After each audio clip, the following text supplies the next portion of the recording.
दोस्तों नमस्कार, आदाब, सत श्री अकाल। चैट विद सुरेंद्र वत्स के नए एपिसोड में आप सबका स्वागत है। हम आगे बढ़े उससे पहले मैं आपका धन्यवाद करना चाहता हूं जिस प्रकार आपने इस चैनल को अपनाया, इसको प्रमोट किया, इसको सब्सक्राइब किया। और मैं आपका आभारी हूं कि आप हमारी रिक्वेस्ट को मानते हैं। आप नीचे कमेंट में जाके अपनी कंपनी का नाम नहीं लिखते हैं, प्रोस्पेक्टिंग करने की कोशिश यहाँ पे नहीं करते हैं। इस प्लेटफॉर्म का जो उद्देश्य है कि ये कॉमन प्लेटफॉर्म है, उसका आप लोग ख्याल रखते हैं। और आज हमारे पास में एक बेहतरीन मेहमान है, एक ऐसे मेहमान है जो हमारे परिवार के सदस्य की तरह हैं। आप उनसे वाकिफ हैं, मैं उनसे वाकिफ हूं।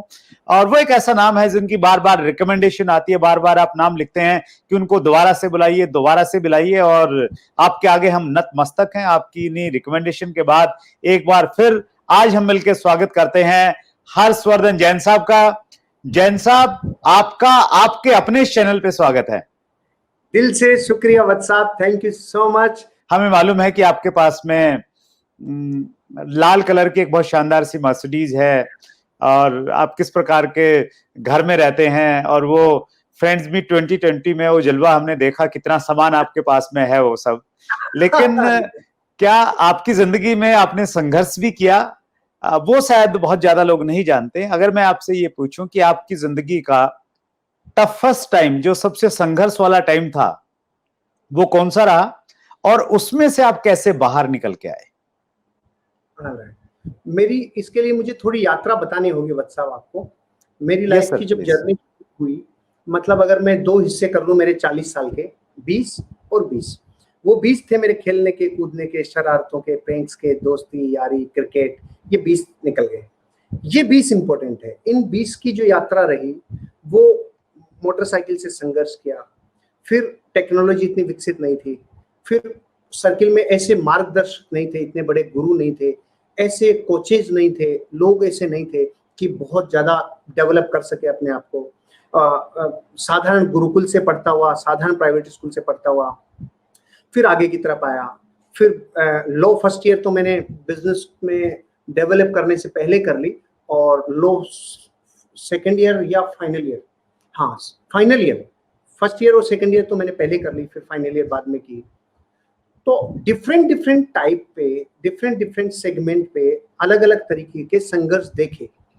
लेकिन जब डायरेक्ट सेलिंग बिजनेस ने मेरी लाइफ बनाई है, तो इसमें जो सबसे बड़े संघर्ष आए वो तब आए जब मेरी लाइफ बॉटम से पीक पे गई, और पीक पे जाने के बाद जब बॉटम की तरफ आने लगी, तब मैंने लाइफ को देखा और स्टडी किया। फिर बॉटम से पीक की तरफ गई, फिर पीक से बॉटम आई, फिर बॉटम से पीक। ये पीक और बॉटम, ये पीक और बॉटम के ये जो ऊपर नीचे के हिस्से थे, जब इनको स्टडी किया तो दो तीन ऐसे बड़े घटनाएं घटी जो हमारे बिजनेस में, हमारी इस इंडस्ट्री में 2006 से चालू करके जब 2011 में बहुत नाम कमा लिया, बहुत धन कमा लिया, नेम फेम, गाड़ी बंगला, ये सब चीजें जब कर ली, तो एक चीज समझ में आई कि बहुत कुछ मिल गया था। और अचानक 2011 के नवंबर में, 2011 के नवंबर में 21 नवंबर को गोल्डसुक नाम की कंपनी ने गड़बड़ कर दी थी। वत्स साहब आपको पता हो तो वो 21 नवंबर की डेट थी। मुझे डेट थोड़ी याद रहती है क्योंकि मैं घटनाओं के साथ लिंक हो जाती है। मैं चाइना गया था 12 अक्टूबर 2011 को, और 19 अक्टूबर तक वहीं था, 23 अक्टूबर तक था। 19 अक्टूबर को सुबह 5 बजे एक स्वप्न आया था जो बहुत ज्यादा विकराल रूप ले रहा था, अर्थ के रूप में। तो वहीं से मैंने आके भारत में आके गुरु से पूछा कि इसका रिजल्ट क्या है। तो वो कह रहे थे बहुत बड़ी त्रासदी आएगी धंधे पे, अर्थ पे। तो उस टाइम मैं कह रहा था नहीं, सब कुछ ओके है, बिजनेस, धंधा, लोग, नेटवर्क, मेरी धन संपदा, जायदाद सब ओके, कहीं दिक्कत नहीं, कि संकेत है। तो जो 19 अक्टूबर को सुबह 5 बजे स्वप्न के रूप में आया, वो साबित होने लगा 21 नवंबर को जब गोल्डसुक ने गड़बड़ की। तो लोग हमारी कंपनी के और दूसरे डायरेक्ट सेलर लोग तालियां बजा रहे थे, वाह, अरे वाह, बहुत अच्छा हुआ, साले बहुत फूलते थे, वो करते थे। और मेरे को एक अजीब से अंदर से चिंता सता रही थी, वत्स साहब, कोई कितना भी बर्बाद हुआ हो, कोई कितना भी गलत काम कर रहा हो, उसकी बर्बादी में कभी तालियां मत बजाना, उसकी बर्बादी में कभी ऐसे काम मत करना, चाहे कितना ही गलत आदमी हो, कितना ही व्यभिचार करने वाला हो, उसकी बर्बादी में कभी खुशियां मत मनाना। क्योंकि वो अपने कर्मों की सजा भुगतेगा, हम अपने कर्मों की। लेकिन जब आप किसी की बर्बादी में जश्न मनाने लग जाते हैं ना, तो फिर आप वही तैयारी कर लेते हैं जो आगे जाके आपको नुकसान करेगी। मैंने ये बात उसी दिन कह दी थी 21 नवंबर को, मुझे याद है, कहीं जा रहा था फॉर्च्यूनर लेके, तब मैं लोगों को कह रहा था कोई बात नहीं, जैसा जिसने किया वैसा भरेगा, लेकिन खुशी मनाने वाली बात नहीं है। जो भी हुआ, किसी की बर्बादी में खुश नहीं होना चाहिए। और फिर आने दो सर, 21 नवंबर के बाद 22 नवंबर 10 कंपनियां, 23 नवंबर 5 और कंपनियां, फिर धड़ धड़ धड़ धड़। तो जो पीक पे था मेरा बिजनेस, जो महीने का 5 लाख से 10 लाख पहुंच गया था, वो बिजनेस डायरेक्ट सेलिंग के ऊपर आ जाने से 5 लाख, 4 लाख, 3 लाख, 1 लाख 50,000, और दिसंबर के आते आते वो चला गया 5,000, और मेरा बिजनेस चला गया माइनस की तरफ। क्योंकि तब अपन लोग उन कामों में लग गए जिसमें पूरी इंडस्ट्री बचे, फिर बिजनेस का कहाँ ध्यान था।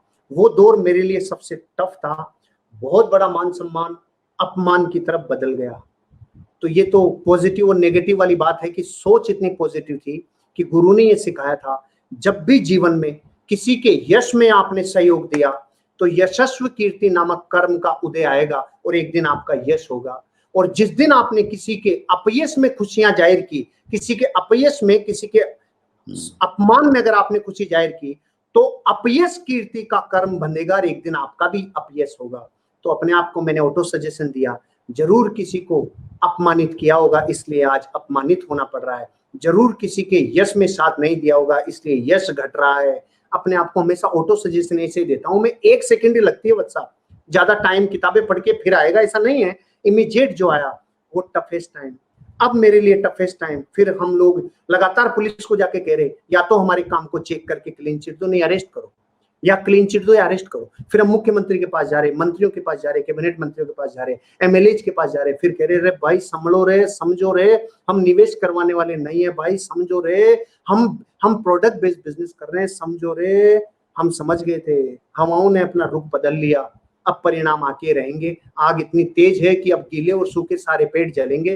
कोई बात नहीं, तैयारी कर ली, पहले से कहने लग गए, अच्छे हो तो क्लीन चिट दो नहीं जेल डालो, अच्छे हो तो क्लीन चिट दो नहीं जेल डालो, पहले से कहने लग गए थे। और तैयारियां ऐसी हुई, चीजें आगे अनफेवरेबल हो गई, फिर जेल हुई। अब जेल में 37 दिन रहा। तो मेरे लिए पहले टफेस्ट टाइम अपना बिजनेस बचाना, नहीं बचा पाए, तबाह हुआ। फिर अब टफेस्ट टाइम, मेरा भोजन करने के नियम है, मैं जैन हूँ, रात को खाना नहीं खाता, जमेकंद का मेरा त्याग है। तो 3 दिन तक मेरे को जेल में भोजन मेरे लिए फेवरेबल नहीं था। तो मैं 3 दिन तक पानी, थोड़ा बहुत दूध मिला, तो मैं 3 दिन तक शारीरिक क्षति मैंने झेली क्योंकि मेरे को भोजन प्रॉपर नहीं मिल पाया। तीसरे दिन जब समझ में आया कि जो मरीज होते हैं, मरीजों को जो खाना आता है उसमें लहसुन प्याज नहीं आता, उसमें जमेकंद नहीं आते, और वो मेरे लिए फेवरेबल था। मैंने कहा ये मेरे लिए चल जाएगा। फिर वहां दही मिल गया, दूध मिल गया, नमकीन मिल गई। तो मेरे लिए वो 37 दिन फिजिकली तकलीफ रही, मेरे लिए संघर्ष रहा। मेंटली अपने आप को बहुत स्ट्रॉन्ग किया, लेकिन फिर भी एक प्रेशर रहता है माइंड पे, कहाँ थे और ये कहाँ आ गए अचानक। सामाजिक रूप से लोग कह रहे थे पता नहीं क्या क्या, क्योंकि जिनको डायरेक्ट सेलिंग बिजनेस पता नहीं होता, फिर उनके स्टेटमेंट ये होते हैं, अरे पता नहीं लूट लाट के बने, अरे ये तो अमीर बने थे, इनको क्या पता, लोगों को लूटा दिखता है, लोगों को बेवकूफ बनाया दिखता है। बेचारों की गलती नहीं है, जैसा दिख रहा है, जिस रंग का चश्मा, उसी रंग की दुनिया दिखती है। लेकिन ये अपयश सहन करना पड़ा, आर्थिक रूप से सहन करना पड़ा। स्पिरिचुअल, उस वक्त तो मैंने मंदिर का नियम नहीं लिया था, प्रभु ने बचाया, लेकिन फिर भी जो जितना मेडिटेशन कर सकते थे, जितना और चीजें अच्छी कर सकते थे, वो क्षति हुई। तो मेरे लिए टफेस्ट टाइम रहा वत्सा, वो दौर जो था, चाहे वो बिजनेस हो। फिर लीड कर रहे थे तो हमेशा जो भीड़ में से उठता है, टमाटर उसी के ऊपर पड़ते हैं, लोग पत्थर मारते हैं उसी पर लगते हैं। तो हम राजस्थान को लीड कर रहे थे हमारी कंपनी के हिसाब से, तो फिर हम लोगों के ऊपर ही ज्यादा आंच आई। फिर कोई भी व्यक्ति ब्लैकमेलर करे तो सबसे पहले नाम लिखवाए। ऐसे ओवरऑल जो मानसिक तकलीफें, यातनाएं, और जो ये हुई, ओवरऑल ये मेरे लिए टफ टाइम रहा। लेकिन ये पता था, आपने टफ पूछा इसलिए टफ मान के बताया, लेकिन मुझे पता था कि जिस डेसिबल का संघर्ष झेल लेता है आदमी, उतने डेसिबल का संघर्ष सहने की ताकत मिल जाती है। फिर वो संघर्ष सहा तो फिर उसके बाद यश और ज्यादा मिला, उसके बाद अर्थ और ज्यादा मिला, उसके बाद नेम फेम और ज्यादा मिला, लोगों का प्रेम ज्यादा मिला। पहले दोस्त कम थे, आज करोड़ों लोगों का परिवार एक दूसरे के साथ मिल गया, पूरी इंडस्ट्री एक होती चली जा रही है। ऐसे करके सब कुछ ठीक चल रहा है। That's great sir. तो वो जो टफ टाइम था उसमें आप पॉजिटिव एटीट्यूड रहा आपका, आपने चीजों को स्वीकार किया और सकारात्मक चिंतन रखा इसलिए बाहर आए, हम यूं समझे सर? सर मेरे बिजनेस मेंटोर थे, उन्होंने मुझे जेल में एक मैसेज भेजा, प्रवीण सर जो हमारे बिजनेस मेंटोर हैं। उन्होंने कहा, हर्ष अगर धन खर्च करने से तेरी बेल हो सकती तो मैं 100 करोड़ भी खर्च कर देता, लेकिन मैं क्या करूं, पूरी इंडस्ट्री में कोई किसी की सुन ही नहीं रहा, अच्छे बुरे का कोई पैरामीटर नहीं बचा, हर्ष मैं क्या करूं। मैंने कहा, सर ऋण है मुझ पर, इस इंडस्ट्री ने मुझे इतना दिया है, ऋण है आपका मुझ पर, मुझे पहचान दिलाई, मुझे नाम दिया है, सम्मान दिया है। आप बाहर रह के जो कर सकते हो इस इंडस्ट्री के लिए अच्छा, अपनी कंपनी के लिए अच्छा, वो आप अपनी जिम्मेदारी निभा रहे हो। लेकिन अब मेरा नंबर है, एक कर्ज चुकाने का टाइम है मेरा, मैं इसमें कभी पीछे नहीं हटूंगा। मैं अंदर रहते हुए अपने जीवन में जो संघर्ष करते हुए अपने आप को जितना अच्छा निर्माण करूंगा और जितना आगे के लिए करूंगा, वो आज संकल्प जो लूंगा वो आगे के जीवन को दिशाएं देंगे। इसलिए आप अपना फर्ज निभा रहे हैं। अब मुझे जैसे माँ का दूध का कर्ज निभाने के लिए जीवन भर माँ का साथ, माँ बाप का साथ निभाना चाहिए, ऐसे मेरे ऊपर आर्थिक रूप से जो संपन्नता मिली है तो मुझ पर कर्ज है इस माँ का। मैं इस इंडस्ट्री का कर्ज चुकाने के लिए, अपनी कंपनी, अपने ऑर्गेनाइजेशन का कर्ज चुकाने के लिए अब मेरा संघर्ष में अपने आप को सही वे में रखना और अपने आप को पॉजिटिव वे में डायरेक्शन देना। नहीं, जेल में जाते ही लोग मुझे पूछ रहे थे, वत्सा क्या अब क्या करोगे आप, अब क्या करोगे? मैं उनको हंस के कहता था, पागलो अभी करेंगे, अब जो करेंगे वो अभी ही होगा, वो दुनिया देखेगी, अभी करेंगे। अब तक तो पता ही नहीं था क्या अच्छा क्या बुरा, और अब हम यहाँ आए तो समझ के चलना, प्रकृति और कायनात के आंसू आ रहे हैं, ऐसे लोगों को यहाँ आना पड़ा है। तो जो बलिदान जो प्रकृति मांगती है उतने हिस्से का दिया, अब प्रकृति अपने हिस्से का काम करेगी।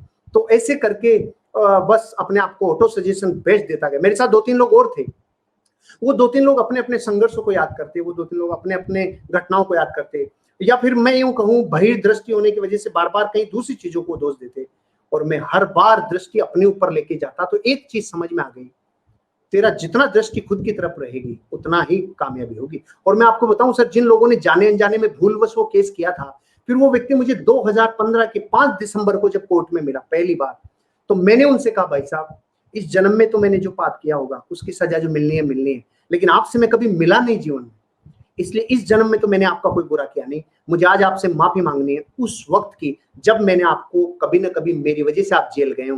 नहीं तो प्रकृति में न्याय है, अन्याय कभी नहीं है। मैं गया हूं तो सिर्फ इस वजह से कि आपको मैंने कभी फंसाया होगा, प्रकृति में इतना न्याय है। इतना सुनने के बाद उनके आंसू आ गए, और वो जो घटना हुई ना, वो सर ऐसी थी कि मेरा जीवन बदल गया, क्योंकि मैंने रियल में एक जैसे कहते हैं ना, काले को सफेद होते हुए देखा, एक जैसे कहते हैं रावण में राम बनते हुए मैंने आंखों से साक्षात देखा, और वो सब चीजें फिर हमारी फेवरेबल हो गई।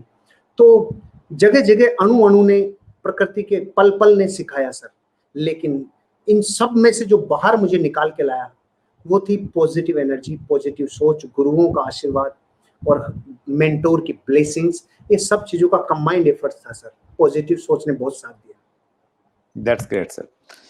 लास्ट प्रश्न है मेरा आपके लिए sir, funny moment of your life. ये तो आपने पहले भी पूछा था मेरे से, मैंने पहले भी बताया सर। आपकी जिंदगी, आपकी बॉडी लैंग्वेज, आपकी बातचीत में इतना फन है और वो बार बार सुनने का मन करता है सर।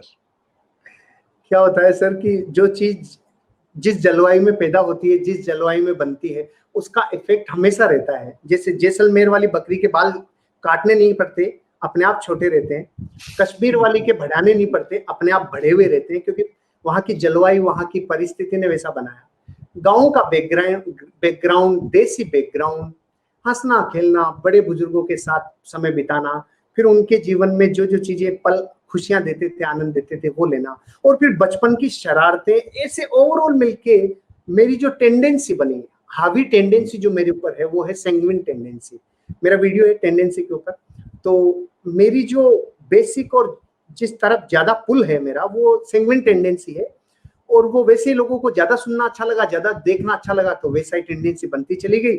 और सैंग्विन टेंडेंसी के प्राथमिक गुणों में होता है सर विनोदशील होना, मजाकिया होना। तो ओवरऑल ऐसा कुछ होता गया, और फिर बचपन ऐसा था कि मैं शरारती था थोड़ा। तो एक शरारत जो अक्सर बताता हूँ मैं आपको, कि दिवाली का समय था, श्यामा मेरा दोस्त था, सबसे ज्यादा फनी मोमेंट वही था जो आज भी याद करता हूँ। वो मुझे देखता है तो उसको आज भी वो पीछे हाथ लगा लेता है कि वो थोड़ा शराब पीता था, मेरी मंडली शराब नहीं पीती थी, हमारे ऊपर पटाखे फेंक रहा था। फेंकते फेंकते मैंने कहा श्यामा मत कर, लेकिन श्यामा तो बिल्कुल डॉन हो रखा था। तो वो अपना एक्टिंग कर करके फाइनली वो एक बार बैठा, थोड़ा मोटा था, बैठा तो पीछे 1-1.5 फीट जगह रह गई। तो मैं पीछे गया, नीचे सूतली बम रखा और धड़ाम, दुकानें साफ, पीछे से सब फूट गया। और मैं 6 महीने तक उसके बरनौल लगा के आया। श्यामा गुस्सा थूक दिया, तेरे को यही मिली, तेरे को उस जगह नहीं मिली, सीधा भी नहीं हो सकता।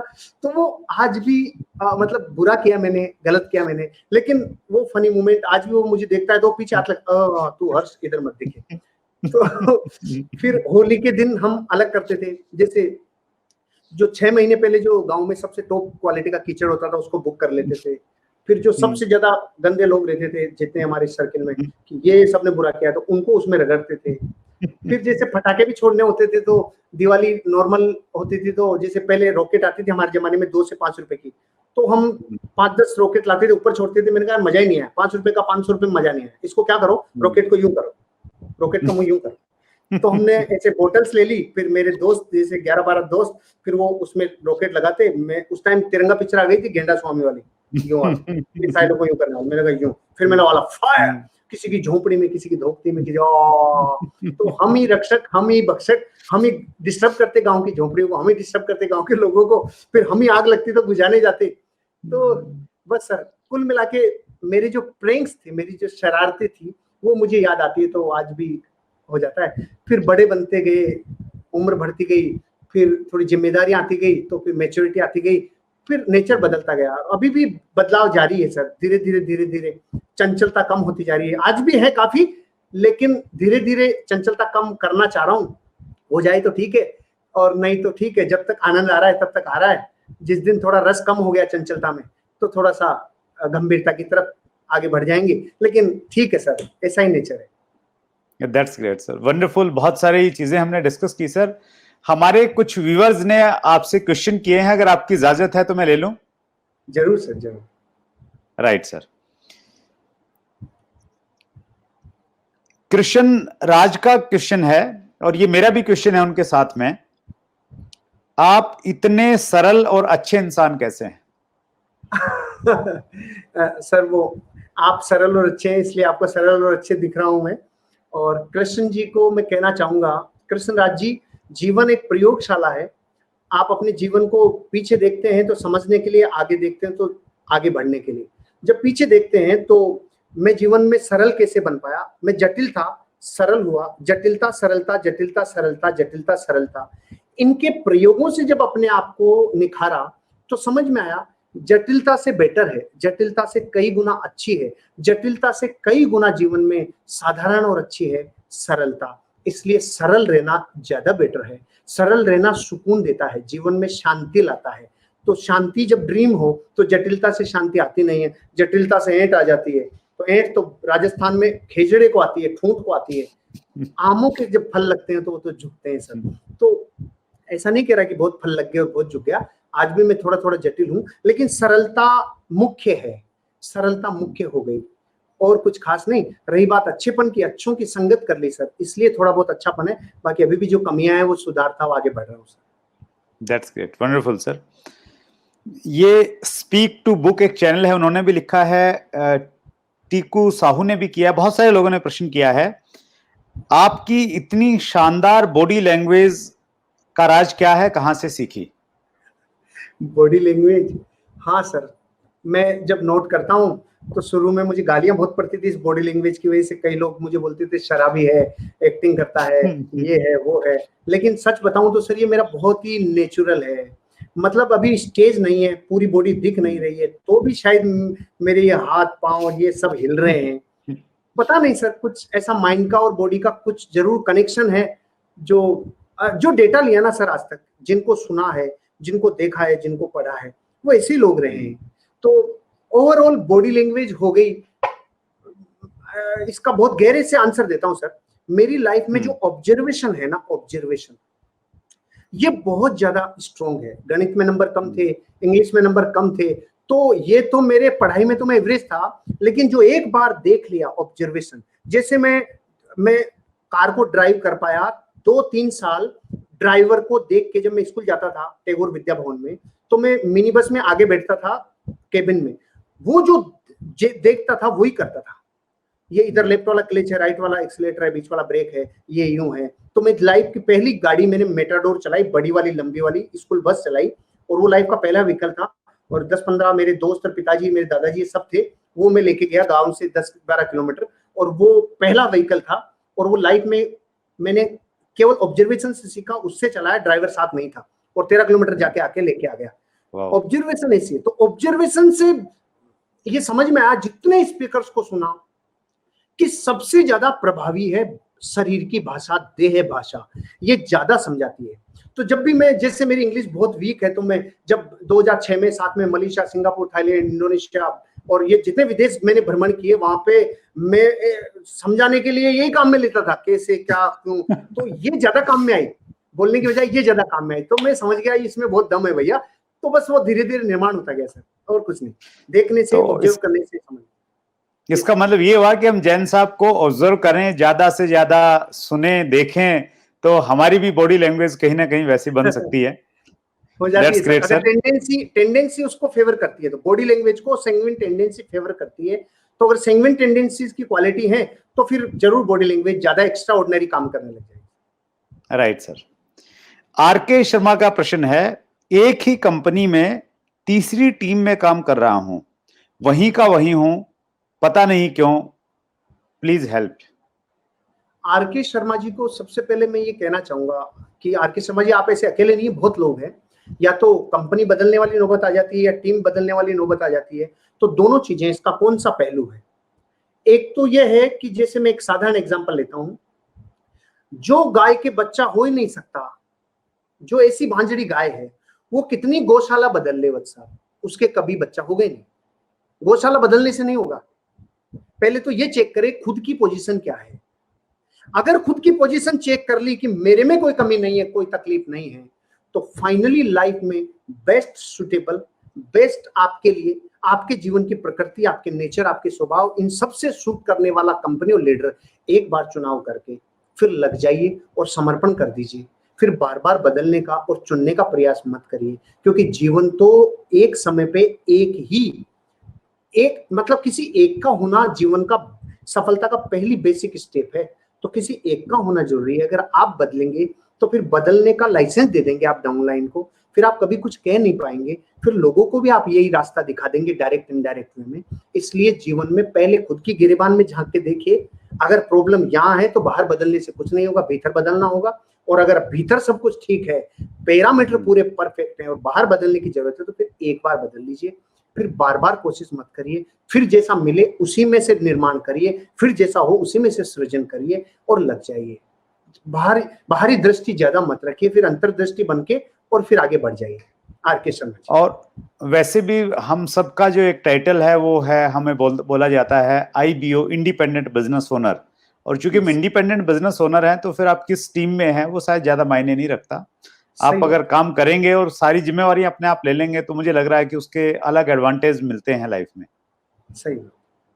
That's great. अगला प्रश्न ले रहा हूं सर, अतुल गंगवान का प्रश्न है, एक लाइन में आपकी कामयाबी का राज।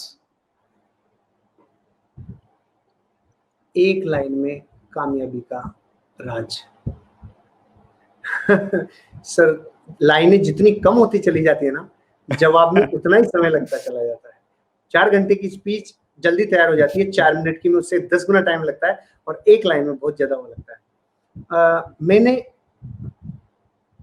सही प्रिंसिपल्स के ऊपर फॉलो करने में कभी झिझका नहीं।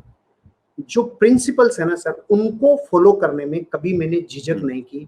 जो शाश्वत नियम है और प्रकृति के प्रिंसिपल्स हैं, उनको फॉलो करने में मैं कभी झिझका नहीं। चाहे वो मेरे अगेंस्ट जा रहा हो, मैंने नियम को और प्रकृति के सिस्टम को फॉलो करने में अपने आप को पीछे नहीं रखा, अपने आप को झोंक दिया। यही रास्ता, मैं प्रकृति के नियमों के विरुद्ध नहीं गया। That's great sir, super. लोग सर आपको बहुत फॉलो करते हैं, नजदीक से देखते हैं। पिछली बार आपसे प्रश्न किया था किसी ने कि जैन साहब के बाल हैं ही नहीं या रखते ही नहीं हैं। इस बार एक और प्रश्न आया है सुनील यादव का, वो कह रहे हैं कि सर आप दाढ़ी के साथ हेड की भी सेविंग करते हैं क्या? बिल्कुल सही पूछा। किन्होंने पूछा ये सवाल, क्या नाम है? सुनील यादव। सुनील यादव जी, बिल्कुल, हाँ बिल्कुल सही कह रहे हैं। मैं शेविंग करता हूँ और उसी से जिलेट से मार्क 3 से फिर यहाँ भी करता हूँ। और सामने वाला हिस्सा मैं खुद के, पहली बात तो मैं नाई के पास नहीं जाता हूँ, एक ही बार नाई के पास गया था, फिर मैं समझ गया, फिर मेरे को तो नाई की गुलामी करनी पड़ जाएगी, उसके ऊपर डिपेंडेंट रहना पड़ेगा। मैं कोशिश करता हूँ जीवन में आत्मनिर्भर होने की, तो मैं कभी सहारा नहीं लेता। पहला सहारा नाई का लिया, दूसरा सहारा वाइफ को बताया कि भाई क्या पोजीशन चल रही है, फिर तीसरी बार कभी नहीं लिया। तो मैं यहाँ आईने में देखता हूँ और यहाँ पीछे के मन की आंखों से देखता हूँ, और ये टोटल आइटम को यहाँ से लेके यहाँ तक मुझे लगभग 16 मिनट लगती है, 14 से 16 मिनट मैं ही करता हूँ। Wonderful, that's great sir. Kishan today पूछ रहे हैं बापू कैसे बने? बापू, जितने लोग बापू बने वो जिन पद चिन्हों पे चल के बापू बने, हमें उन्हीं पद चिन्हों पे चलना होगा।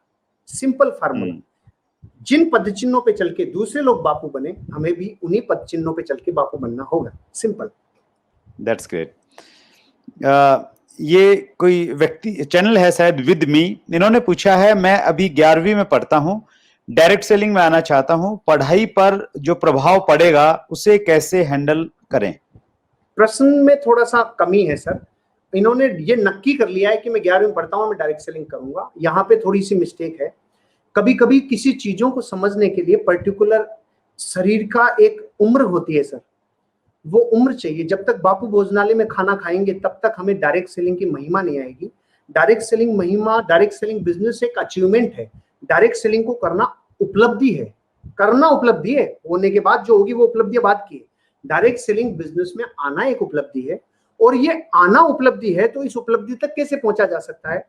उपलब्धि के बाद उपलब्धि पे पहुंचेंगे तो ज्यादा रौनक आएगी। कोई उपलब्धि लेके पहुंचे तो बेटर है।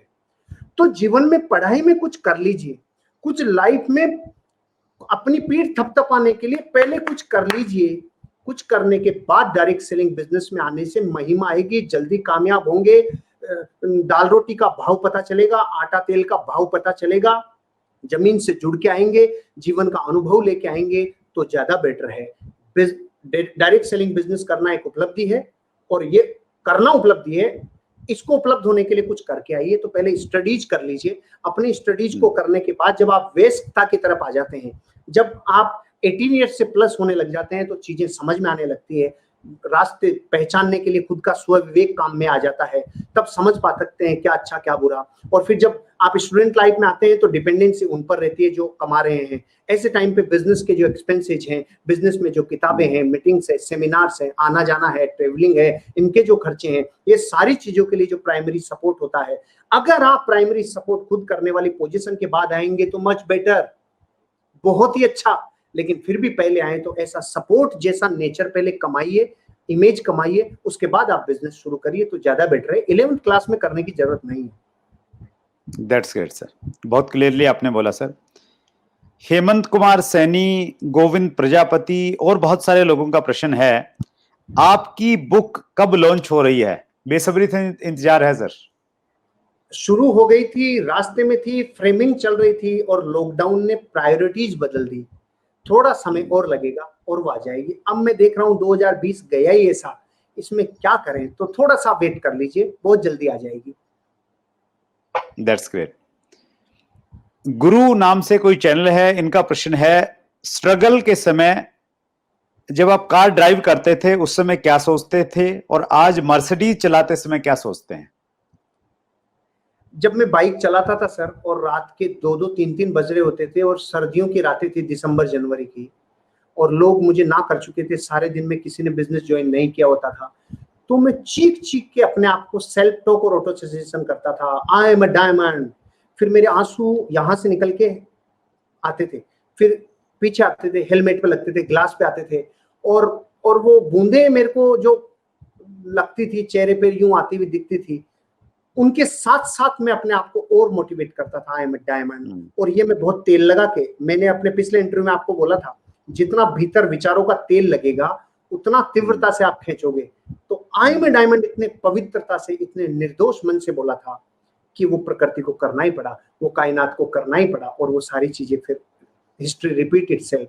और कार चलाते टाइम, उस बाइक चलाते टाइम, और कुछ भी टाइम, मैंने जिस चीज को चाहा है फिर वो रात दिन चलती थी, उसी की धुन चलती थी। क्योंकि एक प्रिंसिपल गुरु ने सिखाया था, पहले वस्तु ज्ञान में आती है, तो कामयाबी ज्ञान में आई, फिर ध्यान में आई, फिर चर्चा में आई, और फिर महिमा में आई। तो महिमा उसी चीज की आती है जो ज्ञान से होता हुआ, ध्यान से होता हुआ, चर्चा से होता हुआ महिमा में आता है। तो मेरे जिस चीज की महिमा रहती है वो रात दिन वही चलती थी, चाहे वो साधन का फर्क नहीं पड़ता था, बाहरी चीजों का नहीं, रात दिन कामयाबी कामयाबी कामयाबी कामयाबी, उसके अलावा और कुछ नहीं चलता था। Yes sir. That's great. इनका प्रश्न ये भी है, अभी मर्सिडीज चलाते हैं तो अब क्या सोचते हैं? मर्सिडीज चलाते समय भी जीवन में जो कामयाबी मैंने ली वो लोगों को दिलाने में माध्यम बन सकूं और लाइफ को नेक्स्ट लेवल पे ले जा सकूं, अपनी उन्नति बढ़ा सकूं, बिजनेस में भी, बिजनेस लाइफ में भी, स्पिरिचुअल लाइफ में भी, फैमिली लाइफ में भी, रिलेशंस में भी, सब में अपने आप को और उठा सकूं। ओवरऑल उठना ही, उन्नति ही बाइक पे सोचता था, उन्नति ही मारुति 800 पे सोचता था, और उन्नति ही मर्सिडीज में सोचता हूँ, और हवाई जहाज भी आ जाए तो भी उन्नति सोचूंगा। That's great sir. Last part में है और ये है रैपिड फायर क्वेश्चंस, और इसकी कंडीशन ये है कि जवाब आपने सर बगैर सोचे देने हैं, बिल्कुल एकदम फास्ट, मतलब बुलेट की तरह निकलना है। Okay sir, ready. Ready sir? Yes sir. Right. Harshvardhan Jain साहब की एक स्ट्रेंथ और एक वीकनेस। एक स्ट्रेंथ और एक वीकनेस, सिद्धांतों पे चलना स्ट्रेंथ, और सिद्धांतों पे चलना ये कहीं ना कहीं वीकनेस भी बन जाती है। जब करुणा और न्याय में से एक चुनना होता है तो फिर न्याय को चुनते टाइम करुणा को बहुत दर्द होता है। तो स्ट्रेंथ भी वही हुई और वो कहीं ना कहीं मेरे लिए वीकनेस बन जाती है। तो कभी कभी जैसे परिवार में कोई घटना हुई, लेकिन न्याय ये है कि वो फिर बच्चा हो चाहे बाहर वाला हो, तो फिर वो जब उनको जब दंड देता हूँ तो वो दंड की, अब पिताजी भी कोई ऐसा बिहेवियर करते हैं क्या, ऐसा करते हैं क्या, और ऐसा कुछ वो होता है क्या। तो स्ट्रेंथ जो है सर वही मेरे लिए कभी कभी वीकनेस बन जाती है, और स्ट्रेंथ भी वही है। That's great. एक गलती जो आपने की लोग ना करें। एक गलती जो मैंने की और लोग ना करें, मैं 2005 में मेरी शादी हुई अप्रैल में, मई जून जुलाई में आके मुझे मेरा दोस्त बोलता है कि हर्ष चल स्कॉटलैंड चलेंगे, 1.5 लाख रुपए सैलरी मिलेगी। 2005 में सर स्कॉटलैंड चलेंगे, 2005 में सैलरी मिलेगी, जिंदगी बदल जाएगी अपनी। तो मैंने कहा क्या पैसा लगेगा? उसने कहा 4.5 लाख रुपए लगेगा। ओके, मेरे लालच में मैं इतना अंधा हो गया, 1.5 लाख के उस सैलरी के लालच में कि स्कॉटलैंड चलेंगे, इतना पॉजिटिव बिहेवियर कि मैंने यही नहीं देखा कि वो कंपनी कैश पेमेंट क्यों ले रही है, लेबर मिनिस्ट्री का लाइसेंस है कि नहीं, मैंने कुछ नहीं जाना पहचाना, मैंने पैसा डुबा दिया। जीवन में लालच में आकर कभी भी कोई ऐसा निर्णय नहीं लेना चाहिए। डर और लालच में लिया हुआ डिसीजन उल्टा पड़ जाता है, नुकसान कर जाता है। फिर अहंकार नहीं आना चाहिए। मेरे पास फॉर्च्यूनर थी, अहंकार आ गया, पानी में सो क्या सब, क्योंकि मैंने पहाड़ पे चढ़ा ली थी, रेतीले टीलों में चढ़ा ली थी, नदी बाकी थी। तो मैं 400 फीट लंबा पानी था और गहरा जितना भी था आइडिया नहीं था, और मैंने फॉर्च्यूनर की मैं तो अनुमान गिर डालूंगा और निकल जाएगी। अहंकार की वजह से साधनों पे, निर्जीव चीजों पे अहंकार करके अपने जीवन में नुकसान खा लेता है आदमी। मैंने वो किया। तो ऐसी गलतियां। फिर एक बार मोबाइल गिर गया, मैं और मेरी वाइफ लोकल ट्रेन में मुंबई जा रहे थे और मेरे जेब से मोबाइल गिर गया। तो मैंने देखा अब तो गिर गया, नोट 4 मोबाइल था। लोकल ट्रेन कितनी जल्दी स्पीड पकड़ती है, मैंने वाइफ का हाथ पकड़ा, मैंने कहा अब तो कूदना ही पड़ेगा, कोई ऑप्शन नहीं। मैं स्पोर्ट पर्सन था, कूद गया लेके, वो गिर गई लेकिन हाथ से पकड़ा रहा तो लगी नहीं, और मैं पैदल चल रहा। एक मोबाइल के चक्कर में साक्षात पत्नी को लेकर ट्रेन से कूद गया। ये 2-3 गलतियां मेरे जीवन की हाईलाइटेड है जो मैं अपने सेमिनार्स में बताता हूँ। ऐसा नहीं करना चाहिए sir. That's great, wonderful sir. एक क्रिटिक लाइन, किसी ने कभी कोई आलोचना की हो? खूब खूब सर, खूब। आलोचना के अनुपात में ही कामयाबी मिलती है। कोई एक लाइन? बहुत सारे लोग गालियां दे देते हैं, कमेंट्स में गालियां लिख देते हैं, और बहुत सारे लोग मतलब कोई भी आदमी गालियां देता। अब मैं गालियां तो यहाँ रिपीट कैसे करके बताऊं, लेकिन आज भी कमेंट्स सेव हैं।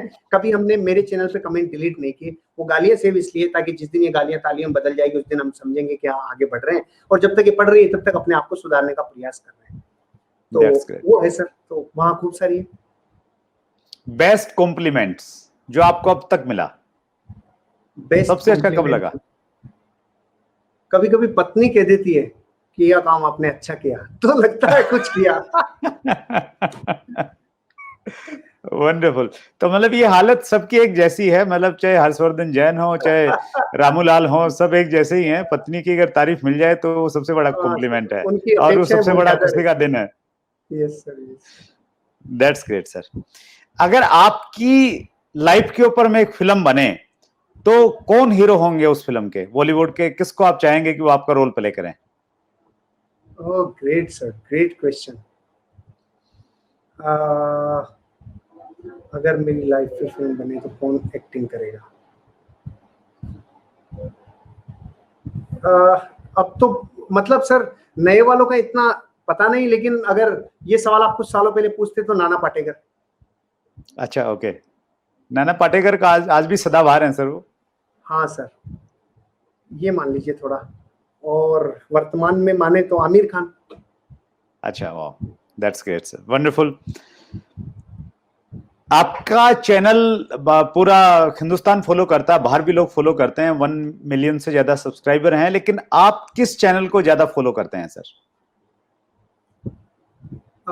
मैं किस चैनल को ज्यादा फॉलो करता हूँ? बहुत सारे चैनल्स हैं सर, अलग अलग कैटेगरीज हैं उनकी।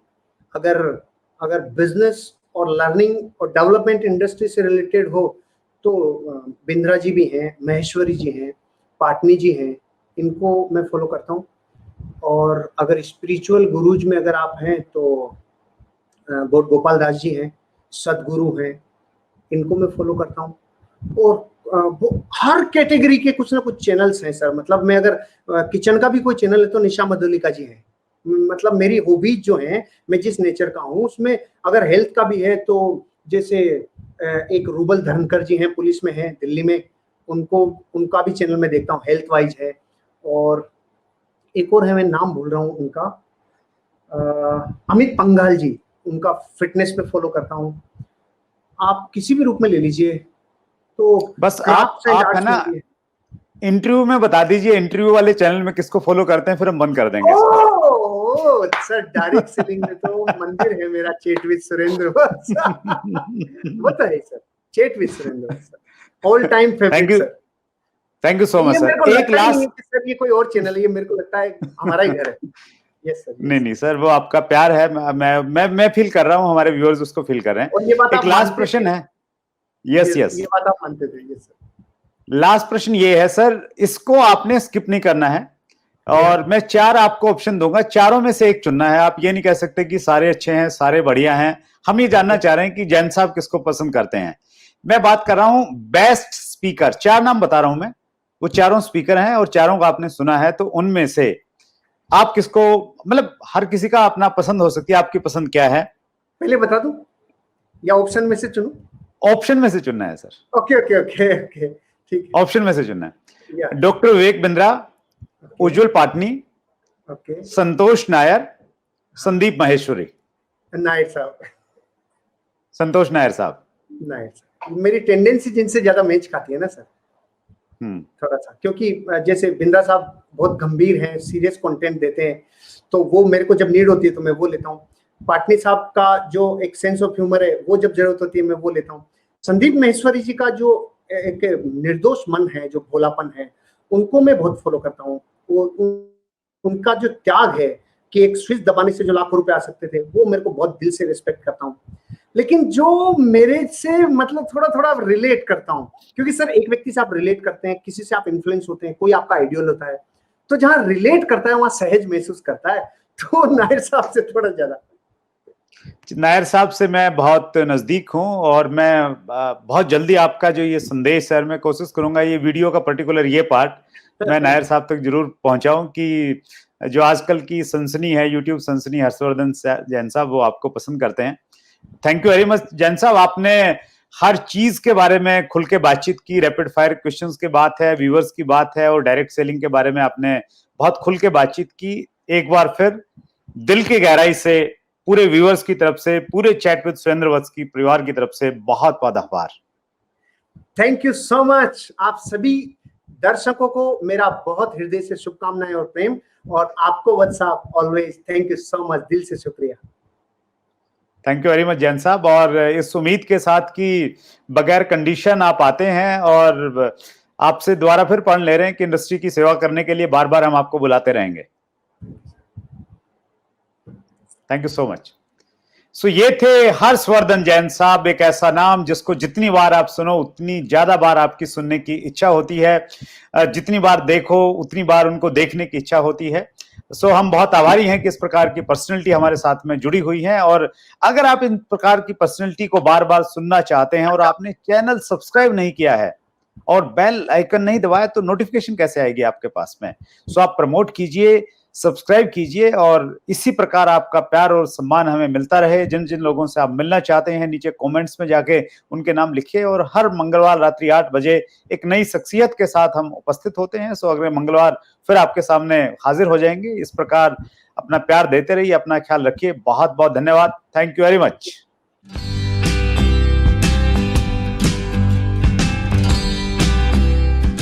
अगर आपने अभी तक chat with Surendra Vats channel को सब्सक्राइब नहीं किया है तो अभी सब्सक्राइब करें और बेल आइकन दबाना ना भूलें, जिससे आपको आने वाली सभी वीडियोस की अपडेट सबसे पहले मिले और हमारी किसी वीडियो को मिस ना करें।